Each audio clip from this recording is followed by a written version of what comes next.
So when if you watch yourself, you say, well, I had a particularly good day at work. And what does that mean? Well, it means that you lost your sense of time, right? Because when you're having not a good day at work, it's like, first it's 1 minute to 3, and then it's 45 seconds to 3, and then it's 30 seconds. That's what school was like for me. It was like, click. It's so funny, I went to my daughter's school. I used to get in trouble for talking all the time. Surprise, surprise. When I was a kid, and I was bored stiff in school, and so I would misbehave upon occasion, out of pure boredom. And about 21 years ago, I went to my daughter's school to sit for a class. It was about an hour long, and I was sitting there, and the teacher had all the kids on the floor and was having some of the kids read to the others, and some of the kids who were reading couldn't read at all. And I had exactly the same experience. I was sitting there. It was like being 7 years old again. I could see the clock going tick, tick. And I thought, if I was in this classroom for 3 days, I would misbehave.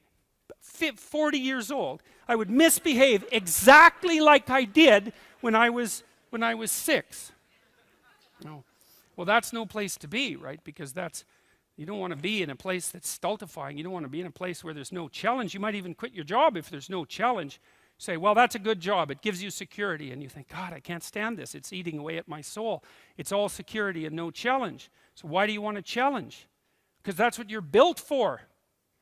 That's what you're built for. You're built to take on a maximal load, right? Because that's what strengthens you, and you need to be strong because life is extraordinarily difficult, and because the evil king is always whittling away at the structure of the state, and you have to be awake and sharp to stop that from happening so that you don't become corrupt, and so that your family doesn't become corrupt, and so that your state doesn't have to become corrupt. You have to have your eyes open and your wits sharp and your words at the ready, and you have to be educated, and you have to know about your history, and you have to know how to think, and you have to know how to read, and you have to know how to speak, and you have to know how to aim, and you have to be willing to hoist the troubles of the world up on your shoulders.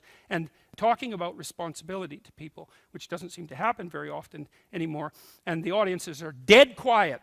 And I lay out this idea that life is tragedy tainted by malevolence. And everyone says, yeah, well, we always suspected that, but no one has ever said it quite so bluntly. And the second part of that is the better part, and it's the optimistic part, which is, despite the fact that life is a tragedy tainted by malevolence, at every level of existence, there's something about the human spirit that can thrive under precisely those conditions if we allow that to occur.